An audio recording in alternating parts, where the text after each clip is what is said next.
All right, so Black Friday, Cyber Monday 2023 is coming up quick. What I'm gonna do in this video is break down the strategies and the tactics that we're using for our clients to make this one of the biggest Black Friday, Cyber Monday weekends that they've had.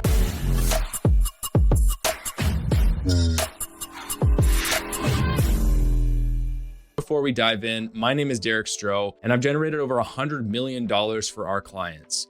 I run a company called Ascend Media, where we help to optimize retention and email marketing systems for e-commerce brands doing over $50,000 a month. So let's dive in. So main things we're gonna run through today is gonna be, number one, your offer, making sure people actually care. This is gonna be a brief section, but it's really important. Number two is deliverability, making sure people actually see you. And there's a lot of pitfalls here that a lot of people don't actually know about. Number three is warming, i.e. making sure they're ready for you. This is again, riddled with pitfalls, and it's really important that you make sure you're doing some key things here. And then number four is Black Friday, Cyber Monday, the actual email sequences, what we're doing, when we're sending sales, and the actual calendar we're using to make lots of sales. All right, so Black Friday, Cyber Monday starts well before the actual weekend. And honestly, it starts well before November itself. So let's dive in here. So the first thing is your offer. What do you actually want to achieve here, right? Different ways that you can look at this is, are we just looking for new customer acquisition? Are we fine to just break even? Are we looking for profit? Are we looking to clear out inventory? What are we really looking to achieve here? Start with your goal in mind.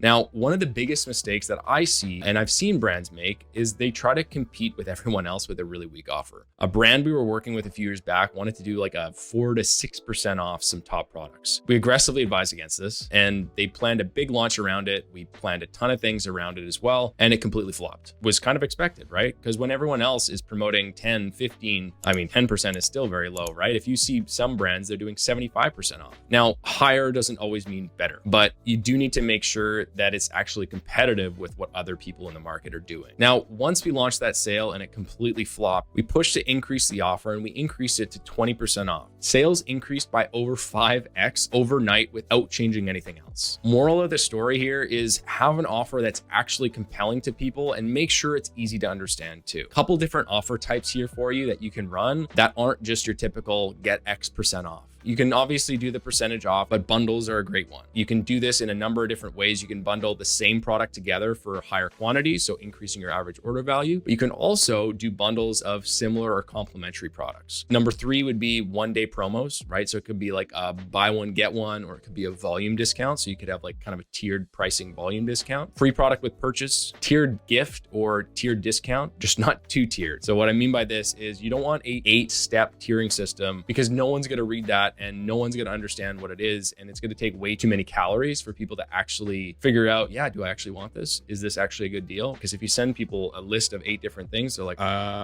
does not compute. It's not going to work very well. So I've seen a couple brands do this really well. Cuts is an apparel company I've seen do really, really well with this. They actually had a tiered gift system. So it was like a one-off hat that they had. They got me on this, right? It was spend $250 or spend $300 or something like that and get this free hat included. It's a one-off type hat. Got me and got a heck of a lot of other people as well. So those are some different offer types you can look at there. Now, the second piece is deliverability. Deliverability is really, really important and it's absolutely crucial with email marketing. So what are some of the things you want to avoid? One of the most common mistakes that we see with brands is that there's no warm-up period. They just try to blast their entire list. And this is kind of what it looks like. July, August, September is pretty chill. Maybe it's 20% of the list. October, maybe it's a little bit higher. November, 100% of the list. December, 75% of the list. January, back to the same. Now, what this does is it triggers a lot of red flags for your email service provider, your ESPs. What this typically looks like is spam. Because if you go from sending 10,000 emails in a campaign to 4,000 or significantly more than that, that's a huge red flag and all of your emails can go to spam because of it. Number two is you just blend in if you follow this. You blend in because everyone else does this. Guarantee you see people in your inbox where you're like, oh, I haven't heard from them in a long time. I haven't heard from this brand in a long time. That's where you get a lot of unsubscribes because people aren't interested and they're like, wow, this is a great time for me to just unsubscribe from all the emails that I don't really want to receive.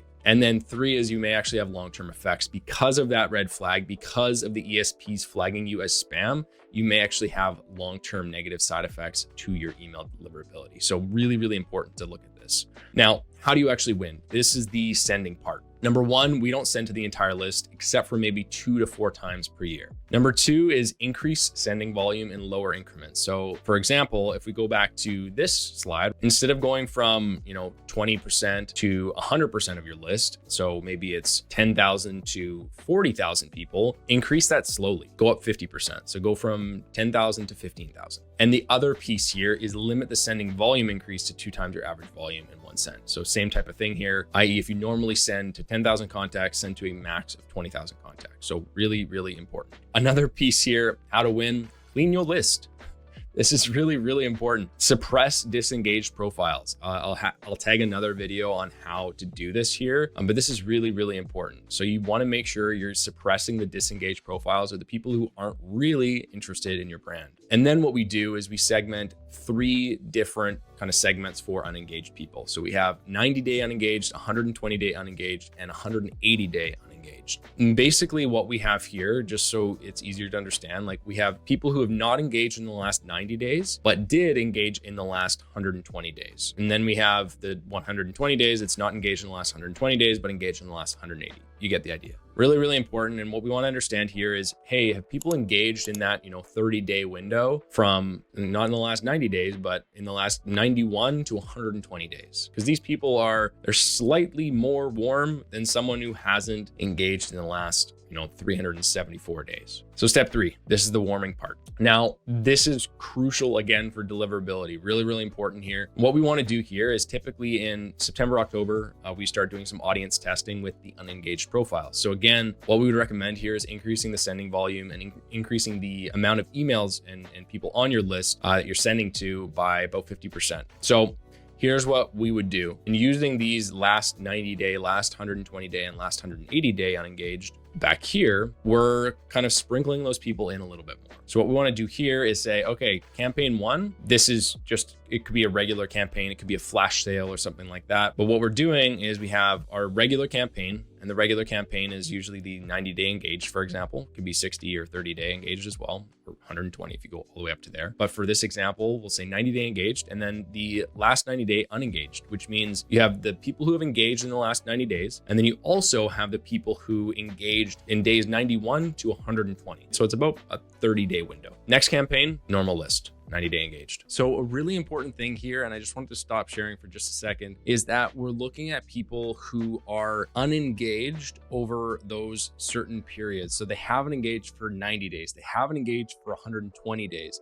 They haven't engaged for 180 days. And we're trying to segment based off of those people and trying to slowly kind of ramp that up, because you'll notice the size of those audiences slowly increase. So I'll share my screen again here. So effectively, once you've done the first and the second campaign, the third campaign is last 120 days unengaged. So people who have not engaged in the last 120 days, but they did engage between 120 days and 180 days. Campaign 4 is again the 90-day engaged profiles. And then campaign 5 is the people who haven't engaged in the last 180 days, but they have engaged from 180 days or 181, we'll call it, to 365. So just wanted to clarify that because that's really, really, really important. So this is how we start warming this up. Now, 2 weeks out, what we start doing is just gradually increasing that sending volume, right? So again, increasing this by about 50% or so, until you've reached almost your entire list. Then pull back for a couple of days. So what we want to do here is work backwards to determine how many days you actually have to plan this out for, right? And again, the emails should really be building hype around Black Friday, Cyber Monday. So how do you actually work backwards and determine how many days you have to plan this out for?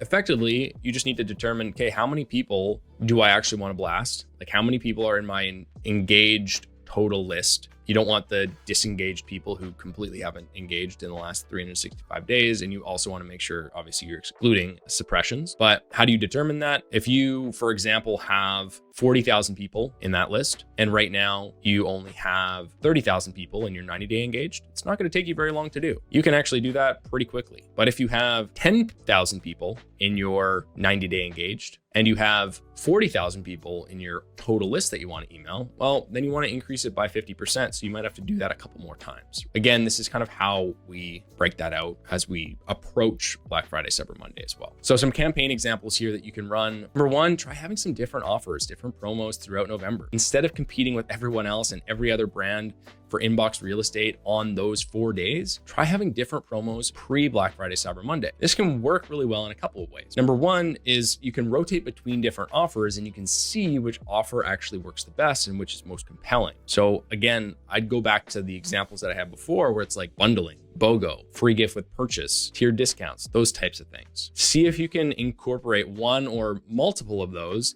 in the 2 weeks out, or even in the 3 weeks out in November prior to Black Friday, Cyber Monday weekend. The last step here is step 4, and this is the actual Black Friday, Cyber Monday email campaigns that we're sending out and the cadence that we want to have during that time period. So before we dive in, major pitfalls to avoid. Number 1, turn off smart sending. Please, for the love of God, turn this off. Number 2, don't just blast people without warming up. It's really important that you actually do steps 2 and 3, right? Very, very important. 3 is increase the speed of abandonment flows. So instead of, for example, having a browse abandonment after 2 hours or after 4 hours, have it after 30 minutes. People are in the buying mood. They're going to be purchasing a lot faster and they should be getting reminders a lot faster too. And lastly here, pause offers and flows that are not directly related to Black Friday, Cyber Monday. For example, if you have a pop-up that gives 10% off versus your Black Friday, Cyber Monday offer that gives 30% off, same deal with like an abandoned checkout flow or a welcome series flow, etc. You can change those if you want to. It's a lot of work, but you can also change those flows up as well. So how do you actually get more sales from your campaigns? Number 1, have a pop-up to encourage customers to subscribe early for early access.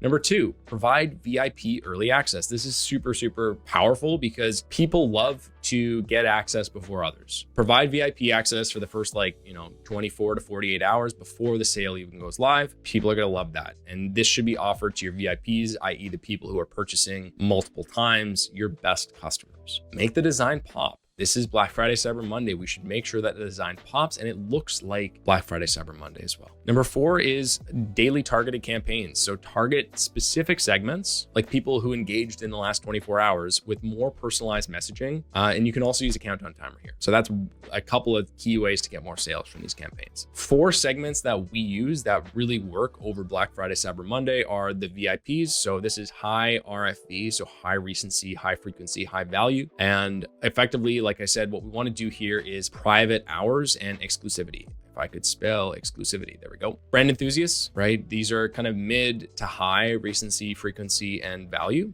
Hit them up more frequently. Waiting for wow, these are people who have purchased previously. It's low to mid RFV, and they just haven't purchased in a while. How can we get them back across the line? And then finally, the last 24 or 48 hours engaged, depending on how big your list is and how many people are engaging. So this is kind of the schedule that we use. And this is an example that you can use and leverage for your business as well. So the first thing, like we might have a November 1st gift guide, right? This is going to be 90-day engaged. November 8th, we might have a gift with purchase campaign. And this could be the 90-day engaged plus the 90 to 120-day unengaged, right? This is where you start like warming up the list a little bit more. Gift with purchase reminder. Again, 90 days engaged. BOGO sale, right? And actually I would include this to 90-day engaged plus people who have opened this email. BOGO sale, 90-day engaged plus 120 to 180-day unengaged. BOGO reminder, same deal here, 90-day engaged. And then I would add this in as well, people who have clicked or opened this previous email. All right, we're leading up to Black Friday, Cyber Monday. This is kind of like pre-Black Friday, Cyber Monday. Now, as you get into that week, this is the kind of structure that we typically have. So we have the VIP access. This is what goes out a couple of days before the actual sale starts. What segment? VIPs. Black Friday sale campaign.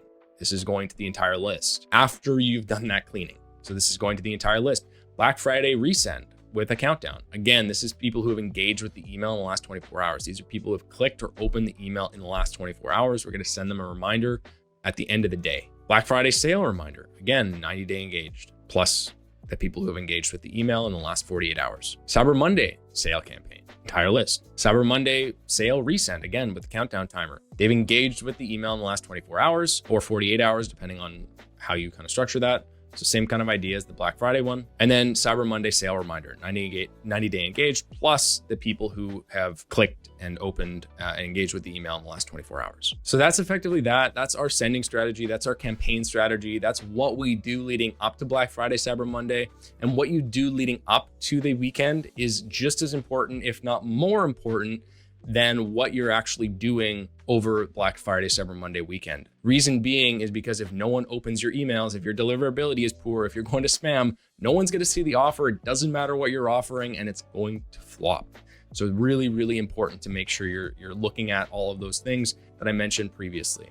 So again, I hope this helps. If you do have an e-com brand and you're doing over $50,000 a month, I implore you to book in a call. You can, somewhere around this video, you can find a link, book in a call, apply to work with us. We'd be happy to chat. And if nothing else, hopefully you got something out of this video, and I wish you all the best in Black Friday, Cyber Monday, and hope you crush it and get a ton of sales.